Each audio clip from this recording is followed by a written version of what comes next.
Order! Order! You are an incorrigible delinquent at times. Behave yourself, man!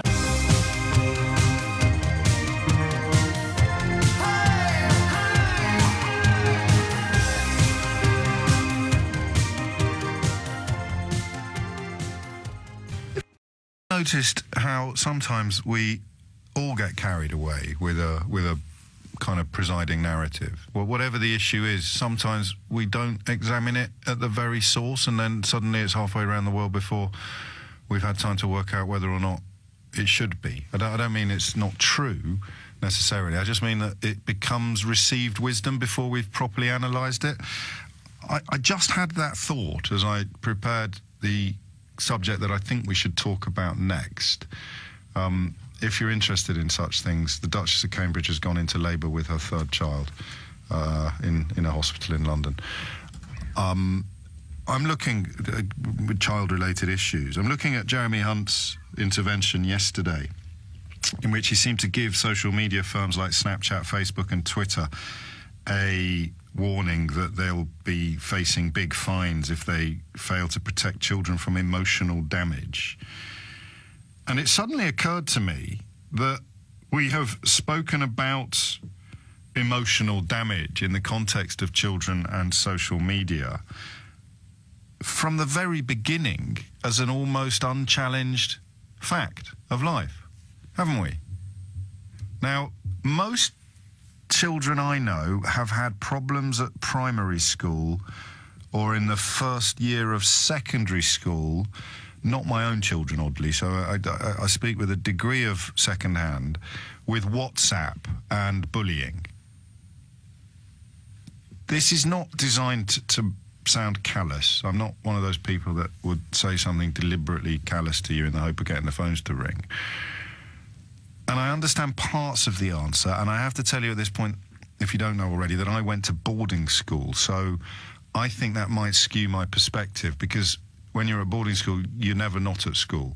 So when I say, what's the difference between being bullied on WhatsApp and being bullied in morning break, you say, well, you can come home after school, and WhatsApp means you carry on getting bullied. And I say, well, come off WhatsApp. But I also have to say, well, not at my school, mate. At my school, the bullying got worse when lessons had finished for the day. And by bullying, I don't, in my own case, mean particularly bad behaviour or treatment. I had one or two run-ins with older boys who weren't very nice, and you know, bullies always try to make themselves feel happier by making other people feel unhappy. That generally doesn't work, certainly not in the long term. But I'm just trying to find, I mean, look, I've got 2 problems here. Number one is we've spoken quite a lot over the years about social media and children, so I want to try and make the conversation sound a little bit fresh and interesting. But number 2 is a genuine reservation. Just as I was preparing to start telling you what Jeremy Hunt did yesterday, I suddenly realised that actually I don't know when or why it became just an accepted truth that social media causes emotional damage to children in a way that other media or other phenomena haven't done over the years. So that, I think, is my question. And what would be really... who can really answer that, though? Because who's been a child in 2 different eras? Nobody. You would need to be, almost, wouldn't you? I suppose a teacher might have a view on this. You at least have observed children in several different eras. But do I sound thick and a little bit lazy when I say to you that social media bullying or social media emotional damage isn't necessarily something that's intrinsic or unique to social media? You can tell, can't you, that I'm warming up to this theme. It only just occurred to me at 3 minutes after 11. It's now 8 minutes after 11, and I'm more persuaded now that we've got something to examine here than I was when it began. And I'll tell you what made me think it was sexting, oddly, because as a dad, and I have daughters, I don't have any sons, and they're both in double figures now. Can you believe that? My youngest was 10 last weekend, this weekend just gone. And if you've been kind enough to listen to my show for a long time, I think I've had about 250,000 listeners when she was born, and we breached 1 million last year. But if you are part of that constituency of people that have been here for the duration, I don't mean to make you feel ancient, but can you believe that? My youngest is 10? Unbelievable. Might be time for me to start thinking about pastures new. I've been doing this for absolutely yonks. 9 minutes after 11 is the time. I digress slightly. But when we were talking about sexting, as a dad, I had a fit of vapours. I had a fit of absolute fear. Because, I mean, it's a nightmare. What if one of your little girls, in her early courtship with some scrote from up the road, decides to send him a picture of herself in the Altogether, and suddenly it gets passed around the school and everybody in town's seen a picture of your baby girl in her underwear or less. And as a dad, you start genuinely, even saying it out loud like that has given me butterflies. But I am not supremely confident, because that kind of confidence is almost always a precursor to collapse, and, well, it's hubris, isn't it? But actually, I'm pretty sure my kids wouldn't do that. Pretty sure.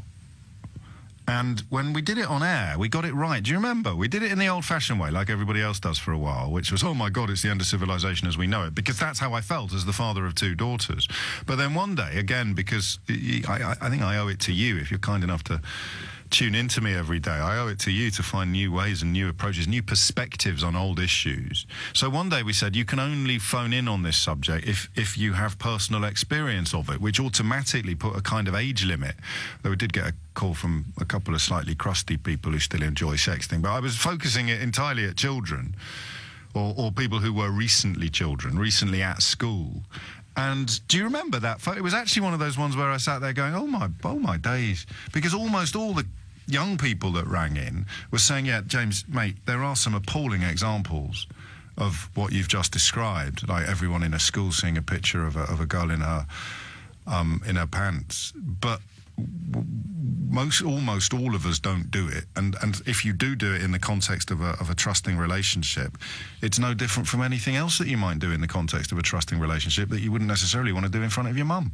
So what they told me was to calm down. It's usually the other way around. You get that massive overreaction, often designed by people in this industry to make you frightened and or angry, get that emotional response and then cash your checks. But people like me come along and blow out the blue touch paper or pour oil on the water of unjustified anger. And on this occasion, and you could do it the other way, but on this occasion it was the other way around.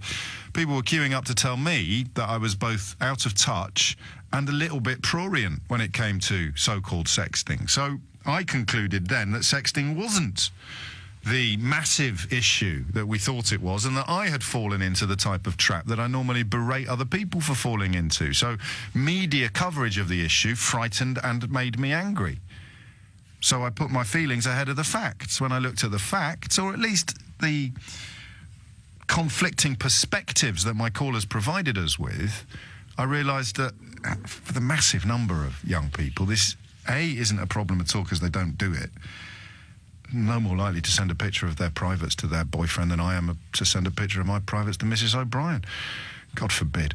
And then secondly, that even if the majority of people who did do it, they wouldn't actually be ending up in any sort of bother. You'd have to be a right little basket, wouldn't you, to having broken up with a girlfriend to show all your mates a picture of her in her underwear or less.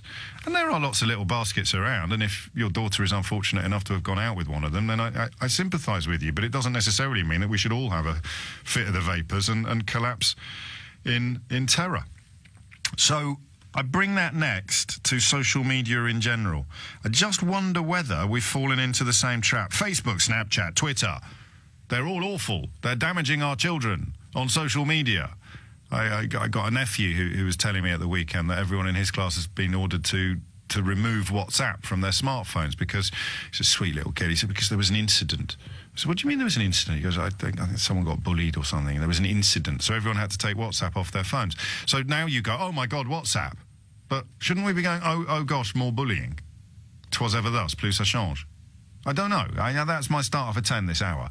I cautiously put it to you that it is old gits like me having a bit of a panic because it's all new technology, but what goes on under the banner of the technology is as old as the hills itself. So when Jeremy Hunt warns Snapchat, Twitter and Facebook that they will face swinging fines if they continue turning a blind eye to the serious problems their sites cause for children, is he frightening the massive majority of us unduly? Because the number of children who have suffered serious harm or serious problems from social media will be relatively tiny, and you could almost say the same about school. A relatively small proportion of school children suffer serious problems as a result of going to school. Is social media really something that deserves or demands this level of penalty and policing. How can we work that out? Well, look, the plural of anecdote is not data, but I can usually get can't we? You've been listening for long enough now. You and me can usually get a fairly clear steer on how big a problem is or may be by doing what I'm about to do now. If you honestly can tell me that a child you know, or you, a year or few ago, suffered serious problems in your life as a direct consequence of social media, would you please, and I promise to be sympathetic, you know I will be on a subject like this, would you please just give me a call now and talk me through what happened? 0345 6060973. And the one little caveat I'll put in place for my own perspective and why it might be wrong, or at least not wrong, but minority, is going to boarding school, where you never ever get to close the front door at the end of the day, give your mum a cuddle and feel better about what's happened. You carry that fear with you 24/7 at boarding school. So maybe because that was the normal experience for me and my peer group, the 24/7 element of social media actually is a much more malevolent and serious issue than I can recognise, because at my school, 24/7, you were there. I think that might be relevant. Do you think that's relevant? Do you think that's relevant? I think that might be relevant. 11:15 is the time. Let's get the phone lines open on this one. So I want to know whether or not social media just provides a new platform for old problems, or whether it actually creates a set of new problems that we do need new tactics to address. The number you need, and you will get through, is 0345 6060973, where we just dipping our toe into the suggestion that we might be getting unduly excited about social media and children. I don't know, and I don't care, actually. Well, I care a bit, but it's not a sort of bridge I'm prepared to die on. I just wonder, looking at Jeremy Hunt's announcements yesterday, how big the problem actually is. And I also have a problem, as you know, particularly with this government, but with all governments, when they try and get a lot of attention and pats on the back for doing something that doesn't cost them any money. I think if I've learned anything from austerity, it is that the politicians responsible for bringing in austerity often try to camouflage their callousness by pretending that they care about people, by introducing policies that don't actually involve spending any money. And this looks like quite a good example of that. Facebook, Snapchat and Twitter face swinging fines if they continue turning a blind eye to the serious problems their sites cause for children. At the moment, I have not got anything close to a groaning switchboard. Now, that's very, very rare for me, but sometimes it's as interesting as the calls themselves. If I say to 1 million people, give me a call now if social media sites have genuinely caused serious problems for your children, I accept that the plural of anecdote is not data, but on most subjects where there are serious problems, Beth would now be dealing with a switchboard melting under the weight of your contributions. So I'm not going to read too much into it at this point. I'm just going to give you a quick heads up that if you hit the numbers now, you will get through, but I don't want you to ring me unless you categorically can tell me that social media networks have caused, to coin a phrase turned by Jeremy Hunt this weekend, serious problems for your children, okay? 0345 6060973. As a phone-in topic, the problem with this, of course, is I don't want you to ring me to tell me that social media hasn't caused any serious problems for your children, otherwise we'd be here all day. Rick's in Sheffield. Rick, what would you like to say? Hi, James. Big fan, but obviously I know you don't like people saying that, so... Well, don't then. Don't say it. No, I normally hate you, but today I agree with you. I'll accept that. That one's all right. Go on.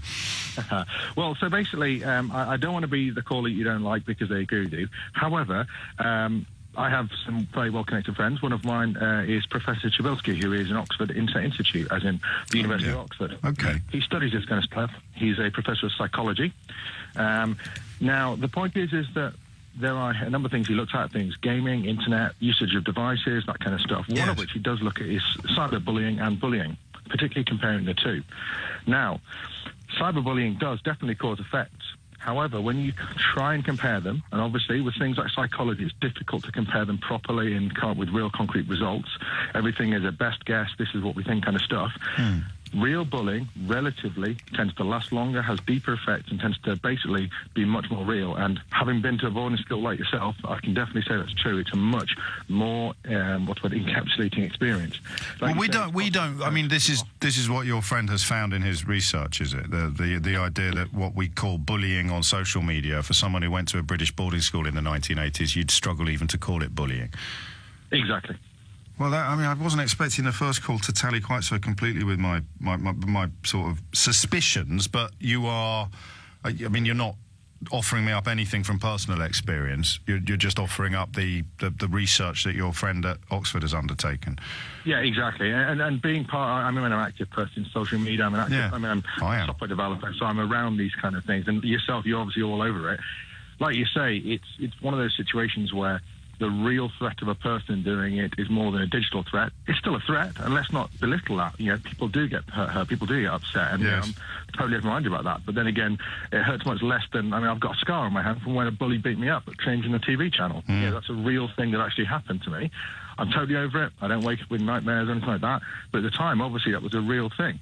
So the relative amounts of, like, pain are sort of measurable, and they very definitely sort of say that we need to. Yeah, I get it. I mean, it makes sense actually. Here, I shall look up your man's research. It makes sense. We need to broaden the conversation away from just bullying, don't we? Because there are plenty of other issues, eating disorders, possibly self-harm. The internet, social media sites could have played a part in promoting in a way that when we were young never would have happened.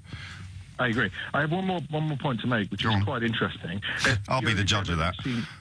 Well, if you've ever seen Adam Curtis's work, yes, of course, hypernormalization, one of his previous ones, The Power of Nightmares and so forth, he talks about how Bill Clinton won an entire election, according to Curtis, yes, because he simply promised the American public that he would put controls on TVs for parental usage. Really? Yes, he claims, and a lot of people kind of agree with him, that the point is that he scared Democrats into saying, you should, what are your kids watching on TV? You should be in control of that. Therefore, I'm going to pass a law which basically costs no money, means you can still pretend to care about things like crime and all these other things, when actually what he wanted to do was put money into hospitals, things that have no real benefits up front. Yes. In terms of, I can't very quickly say that hospital money has now definitely done this. So in order to make some quick election results, I'm just going to ban TVs that don't have parental controls, which is very quick and very cheap for manufacturers to build. Most of and it looks good, so it becomes politicking rather than principle. It's just not going to keep me away. You look at, I'm going to make Facebook do this. I'm going to make them do that. Yes. I mean, what are they actually going to do? Exactly. They're going to have a more verification for age. And, of course, Jeremy Hunt has presided over cuts to mental health services for young people that will be haunting this country for generations to come. So he can... I didn't think we were going to go down there so... I'd forgotten that. Sorry if that's relevant and not relevant. No, it is. It's very, very interesting. How do you pronounce your man's name? Probisky. Charbilski. Charbilski. I shall look up his work. See, I told you we've redesigned the entire format of radio phone-ins. There you go. Callers ringing in to recommend research undertaken by professors specialising in social media at the Oxford Internet Institute. Par for the course on this programme. 26 minutes after 11. It's Ricky who's reminded me of that, and I apologise for forgetting it. I'm already quite cynical for the reasons I explained when members of this government announced that they are doing something important but not spending any money. Jeremy Hunt's worse than that, isn't he? He's doing something important by ordering social media companies to what?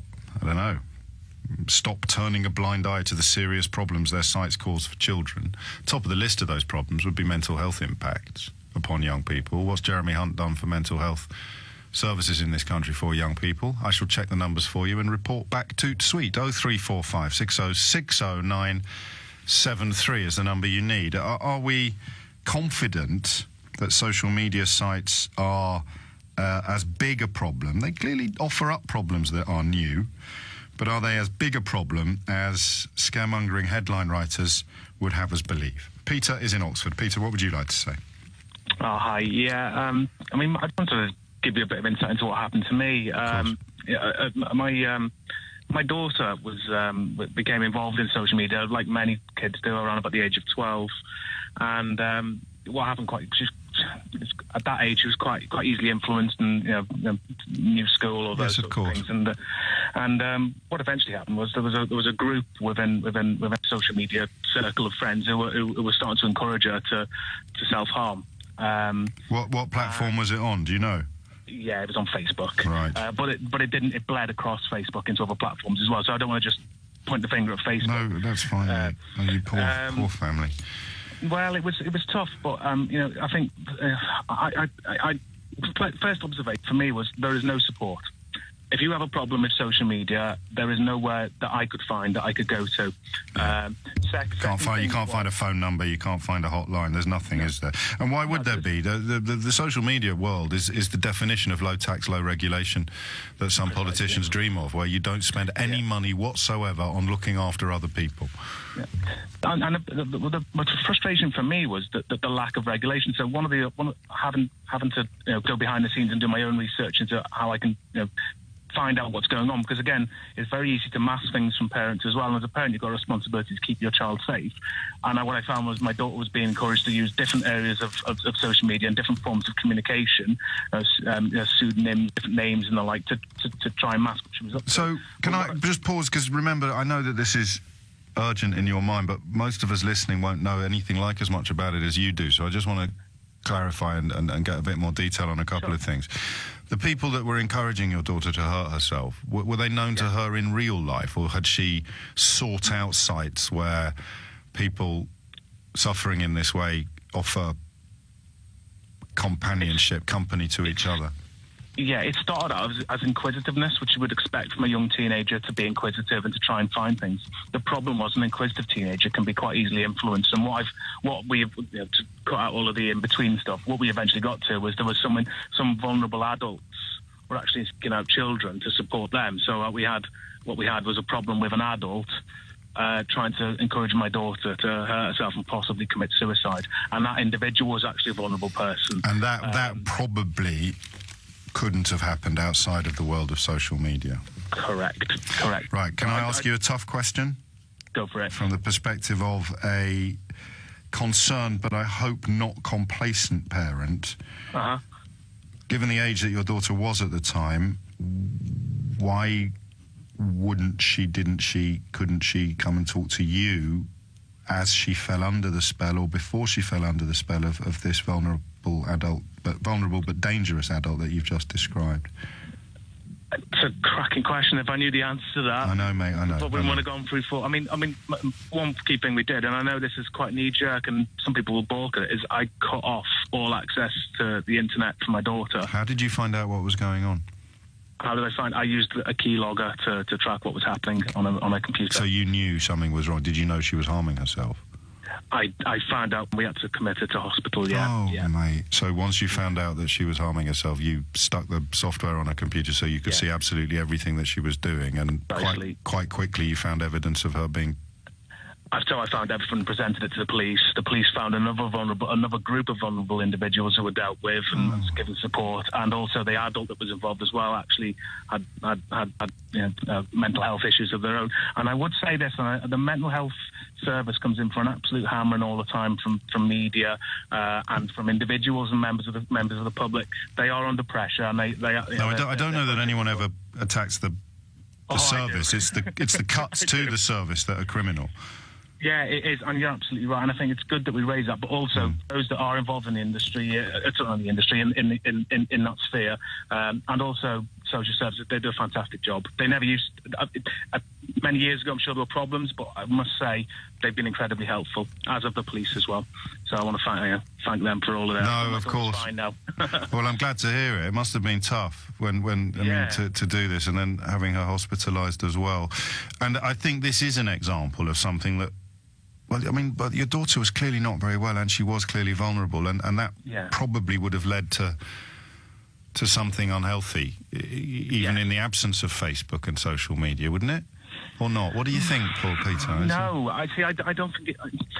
I think everybody is vulnerable, particularly young children. Young children are by definition vulnerable. Our job as society, and particularly as parents, is to protect them protect them and ensure that those vulnerabilities aren't exploited. And the problem with social media is, as an adult and as a parent, you can indulge. Yeah, you can't protect, can you? I don't know. I can switch the TV off. I can. Yeah, although remember that in previous generations, and indeed the previous caller talking about controls on the television, everything has been about to ruin childhood as we know it, and has turned out not to. A couple of people in touch telling me that when they were at school, it was all about Yahoo and MSN Messenger, and that was supposed to be the end of civilization as we know it, and they've turned out all right. But Peter gives us pause. It's 11:32. Cautious suggestion that social media doesn't necessarily pose quite the size of problems to young people's mental health than much coverage, and indeed Jeremy Hunt would contend. And in the context of Jeremy Hunt, I have to tell you that between 2010 and 2015, spending on children's mental health services fell by nearly £50 million.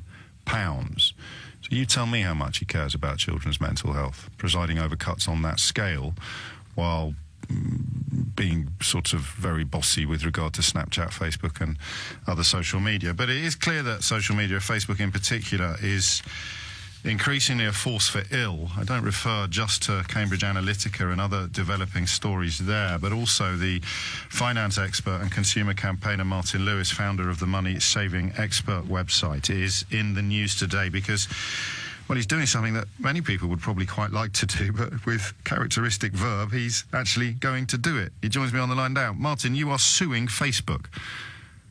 I am indeed. It's a campaigning lawsuit. I'm suing Facebook for defamation, and that's because it's the only legal route I've got left. I've tried everything else. Did you deliberately choose St. George's Day to announce this? Because you are essentially seeking to slay a rather large dragon. You know, I've not put that connection together. The truth is, everyone thinks this is, a couple of people said, are you jumping on the Facebook bandwagon? Actually, this has been 4 months in the coming since I first decided I was going to do this. But to put the processes together in the background, to get the insurance in place, it's not a quick process. And we've had it in the diary to come today, but I have to admit, I hadn't actually clicked it was St. George's Day. Right, you can have that for nothing, mate.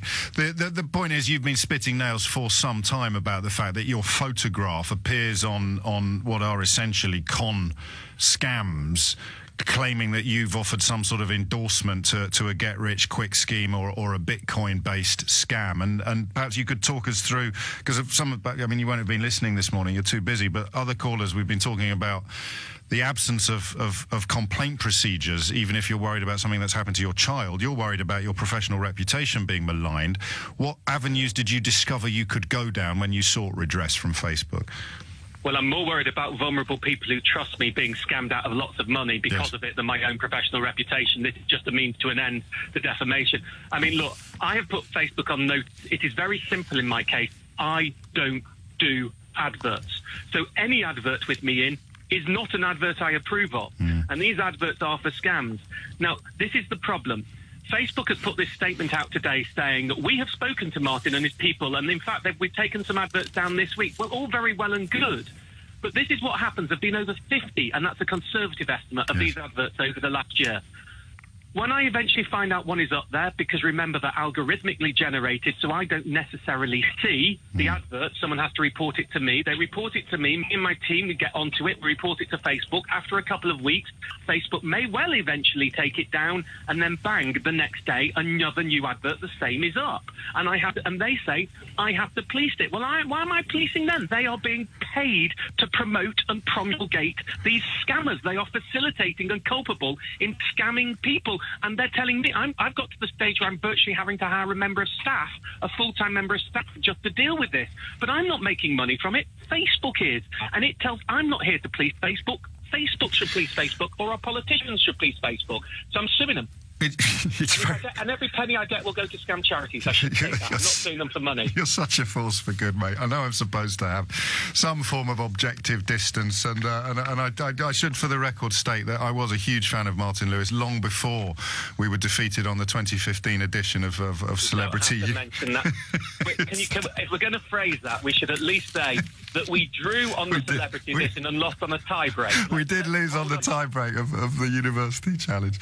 But there's there's important distinctions. You're not really doing it because of reputational damage to you, because you could weather that. You're doing it because people are getting ripped off. And as you say, the second point, any money you do make will be going to charities designed to help people who find themselves in this particular hole.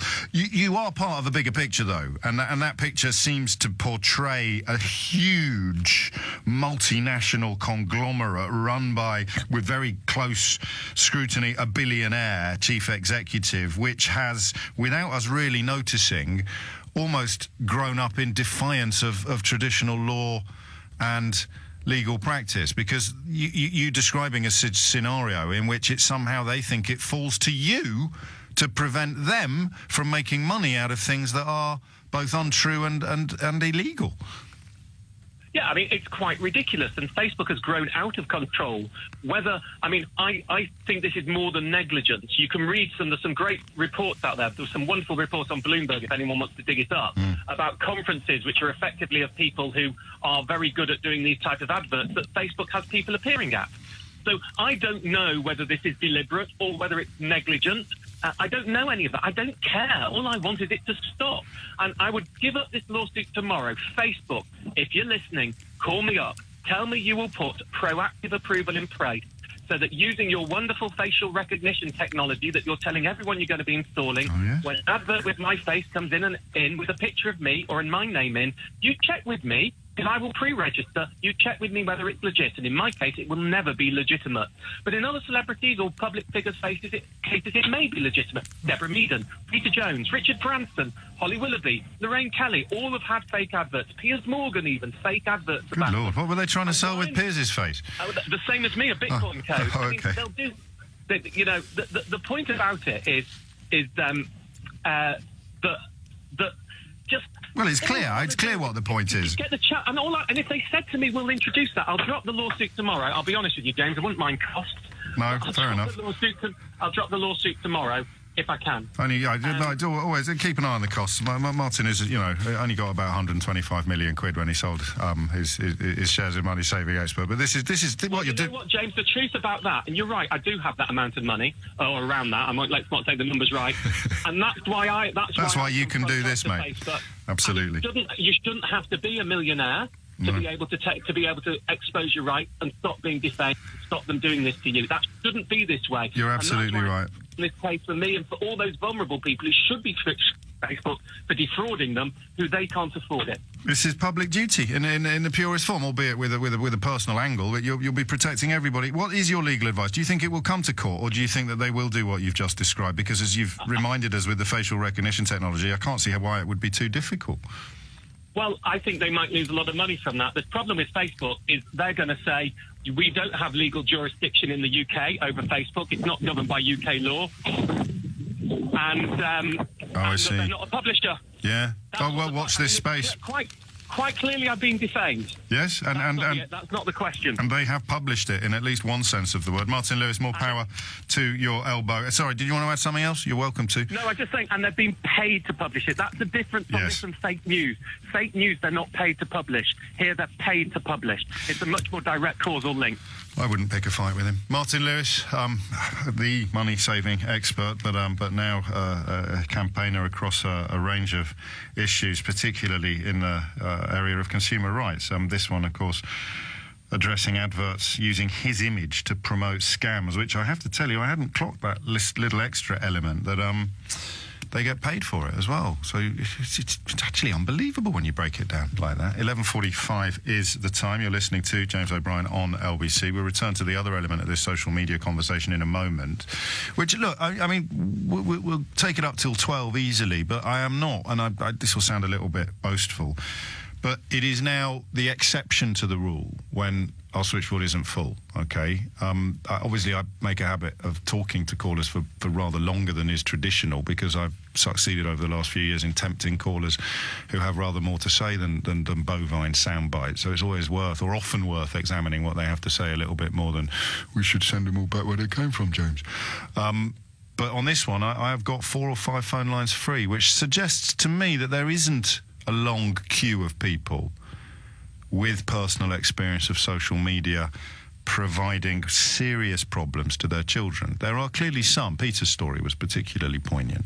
But for a health secretary who's presided over cuts to the tune of tens of millions of pounds to children's mental health services, turning around yesterday and telling Facebook and Snapchat to get their act together, it's beginning to sound just a little, well, Jeremy Huntish.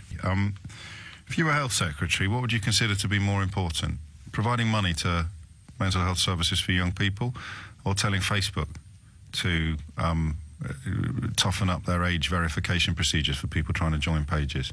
Because Jeremy Hunt has presided over the removal of tens of millions of pounds worth of funding from these services, and yet today tries to cast himself as a protector of our children in the context of social media's potential impact upon our children's mental health. And I am afraid I'm not buying it. I'm really not buying it the more I think about it, because I checked the numbers. I didn't want to be put the cart before the horse, so to speak, or anything like that. And the numbers are pretty incontrovertible. Certainly from 2010 to 2015, £50 million removed from these mental health services for children. CALMS, it's child and young adults mental health services. So I don't know how you can sleep at night, Mr. Hunt, really. Or that's possibly a little unfair. Maybe you haven't quite worked out the relationship between mental health services and mental health problems. Maybe you're right. Maybe telling Facebook to be tougher will somehow protect children who you've already let down. Hayley's in Peterborough. Hayley, what would you like to say?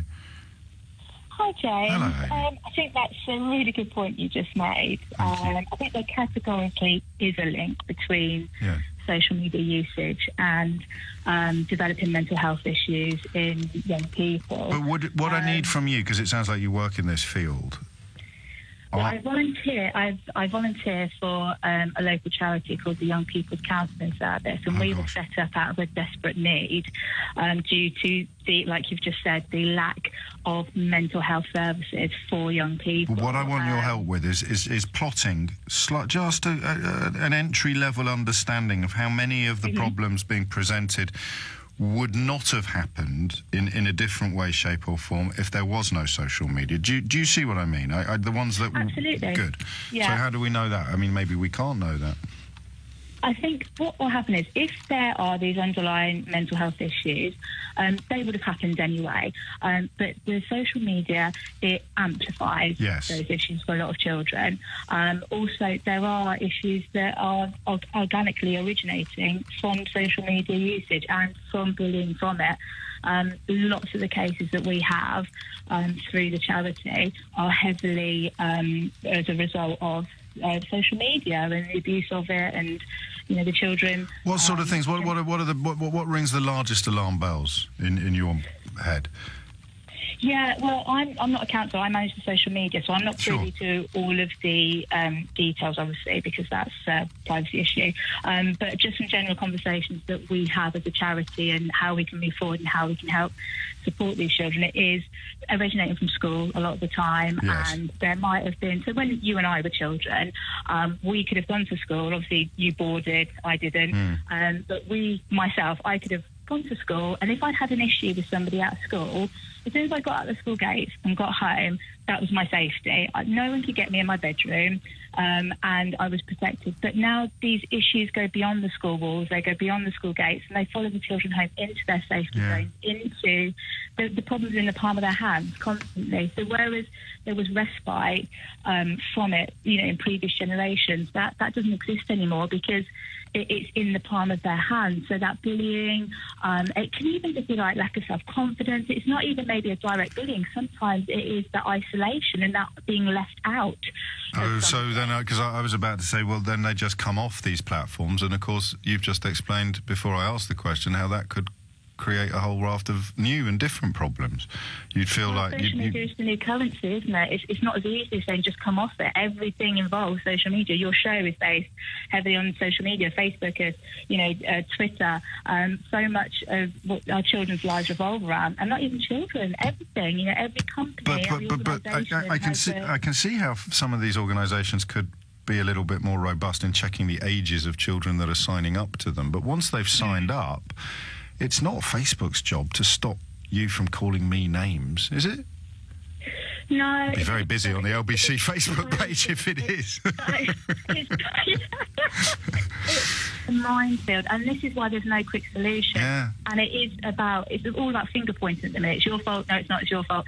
And it just needs to almost be a joint consensus of how we could tackle it. Because I previously worked as a lecturer for an FE college and as a performance mentor. And I can categorically tell you 95% of the cases that I had to deal with students falling out with each other, with bullying, whatever it is, they all heavily involve social media, because it would be, well, she said this on social media, so I did that. Yeah, but there's nothing they can do about that.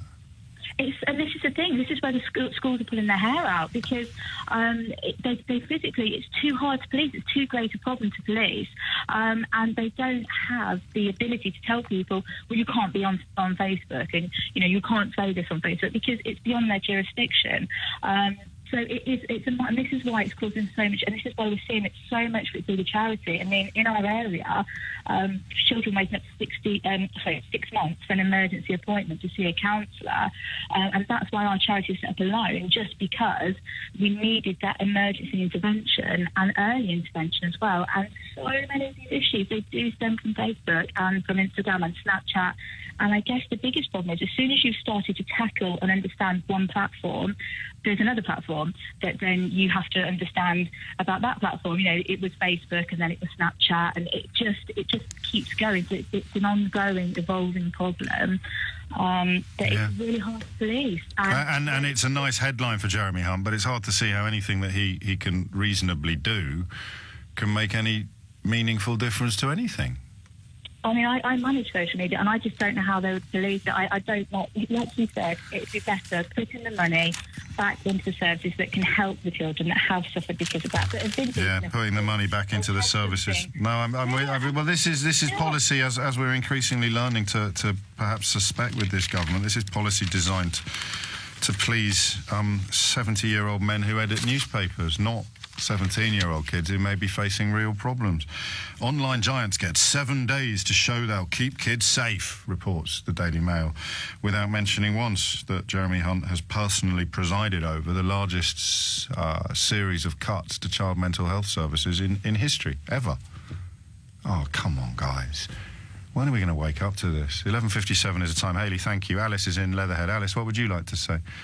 Hello, yeah, I'm 18, so I grew up, when I was in primary school, no one really had social media. It was only when we got into secondary school. And a lot of the problems, I think, it wasn't online. If one of my friends had a problem online, we'd also just block the person, just delete your account.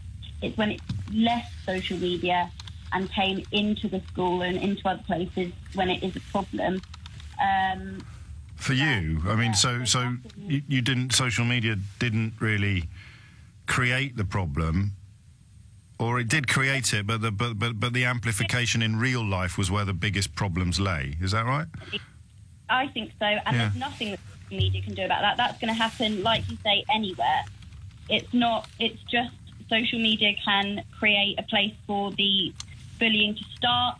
But again, I think it has a lot to do with people who are at the top, like the Kardashians, all the people who are posting like photos of their perfect lives or seemingly perfect lives. Well, this is where I'm going to be a bit more. We might run out of time, because this is where I do need a bit of a guide or an interpreter.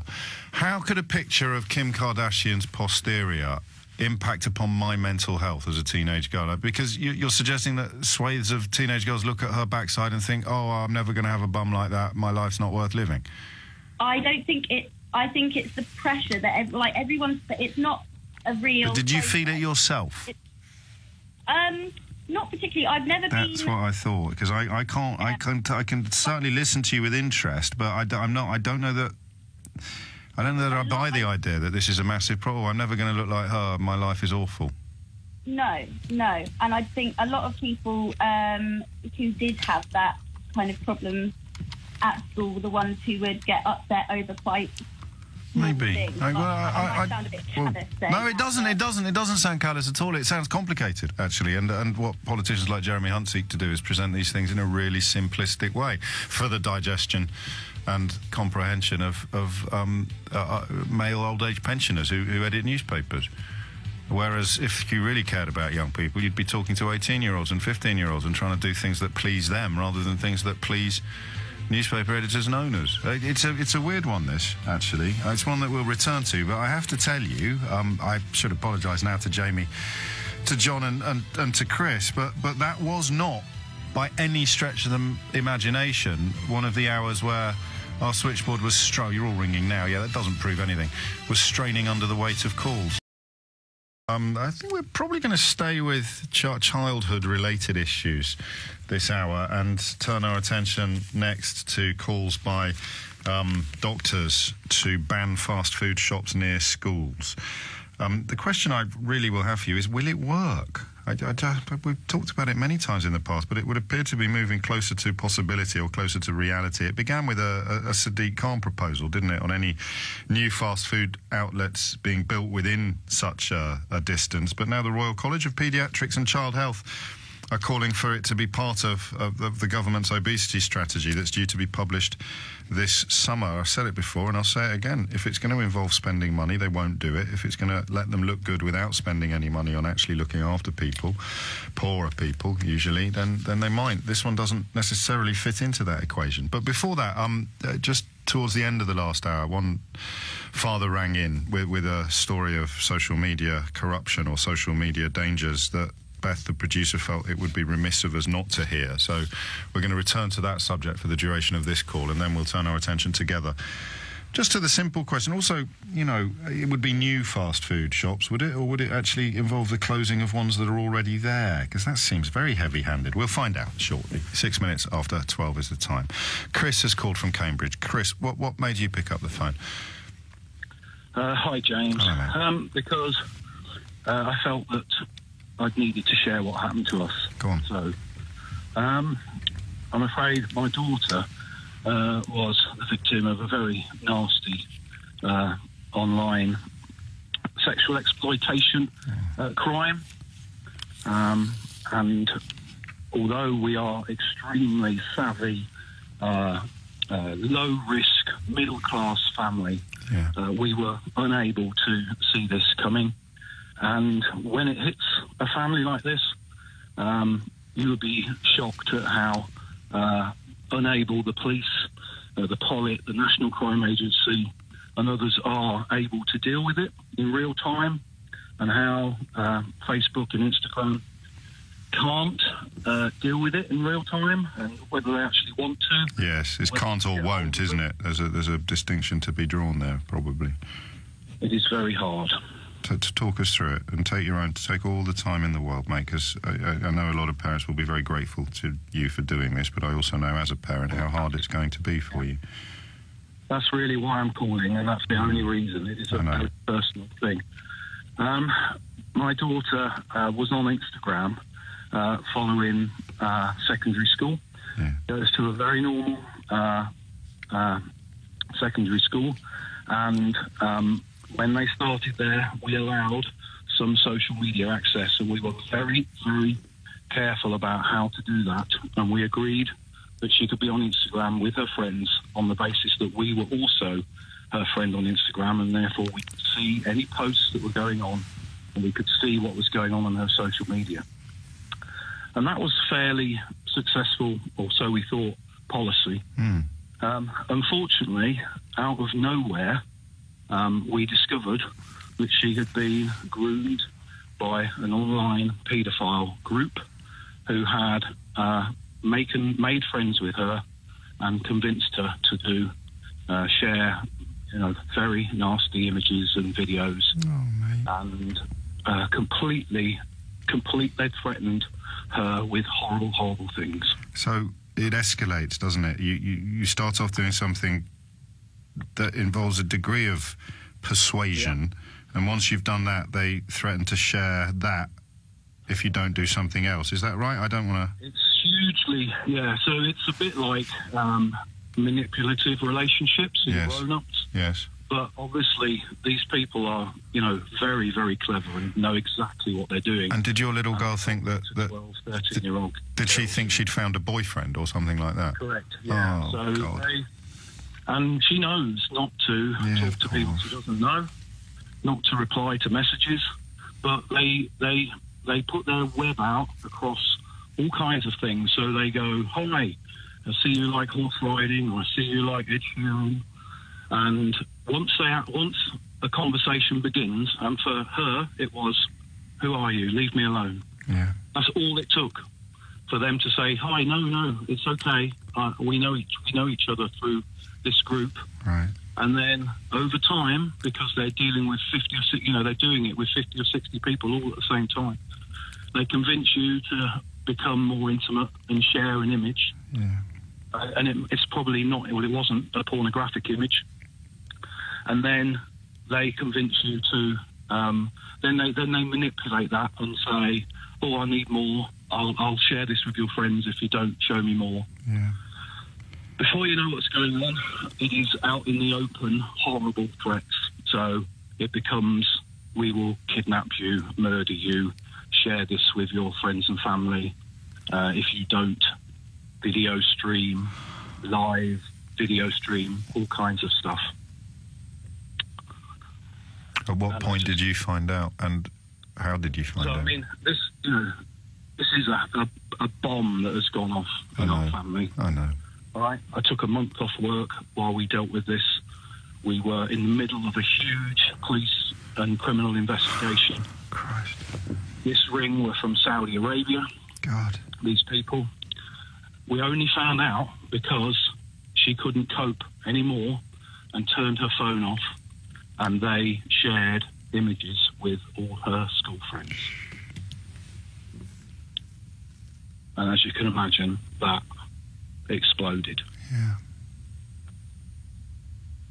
Okay, now, why I need to tell you is there is no control over this. They don't need to register. Nobody needs to register to be on Instagram. It is riddled with paedophiles from all over the world seeking people to exploit, to sell images and videos. And Facebook can do nothing about it because they don't. If they close, what they do is they finally trap them, and then they shut it down, and then they pop up again. Of course they do, and there's no recourse, especially given the international dimension that you've just described. Well, what could they do? You're hardly going to be able to get the Saudi Arabian authorities to intervene or to cooperate with authorities on the other side of the world. Even when we were dealing with it, he just popped up again and threatened again and shared again. And it's just a relentless... How is she, Chris? How is your girl? She's safe now. She's okay. She's having counselling. Mm. How are you? Well, not good. It's really... is anyone looking after you, mate? Yeah, we're talking to people. Okay. In fact, part of it, I am extremely, both me and my wife, very resourceful people. Yes. So we managed to get hold of Facebook at a very high level. Yes. While this was going on, plus we were dealing with the most senior paedophile police expert at the National Crime Agency directly, and we still couldn't. Other people, if you didn't have that leverage, it would go on longer and be worse. But it still is impossible for them to stop it. Because, and then there's no easy way of putting this, images of your daughter remain in the possession of these paedophiles. Correct. And she has that knowledge hanging over her forever. Yeah. The crass question that springs to mind and that I feel I should ask is there anything you feel you could have done differently? Because that way, perhaps, prevention lies for other families. So, obviously, we have challenged ourselves on that. I know. In some ways, we were, were we overprotective? Right, so that she wouldn't tell you because she thought it was innocuous flirting to start with. With vulnerable families. No. And we know what goes on. Yeah. That's why we didn't know to this level, because we would never, the people that deal with this, the guy at the National Crime Agency, his daughters do not have any social media. and they have to live with that, and they question it, and he says, I don't care, you're not on it. Do you know how old they are? You send your kids to the park. His daughters are teenagers, yeah, true. Right. And he said, oh, you wouldn't send your kids to the park if you knew that it was surrounded by paedophiles. Jesus. And you can say to them, don't say, you know, if they direct message you, just say, I don't know, you go away, or just ignore them. But you wouldn't send them to the park saying, there are paedophiles there, but just ignore them. And in fact, not only are they paedophiles, but they don't look like paedophiles. They look like kids, and they look like your friends, and they're trying to make friends with you. Just ignore them. Just only ever communicate with people you know in real life. If you have to communicate with anyone, or take it away from them completely. I want you to understand something. I asked that question because everybody listening would expect me to.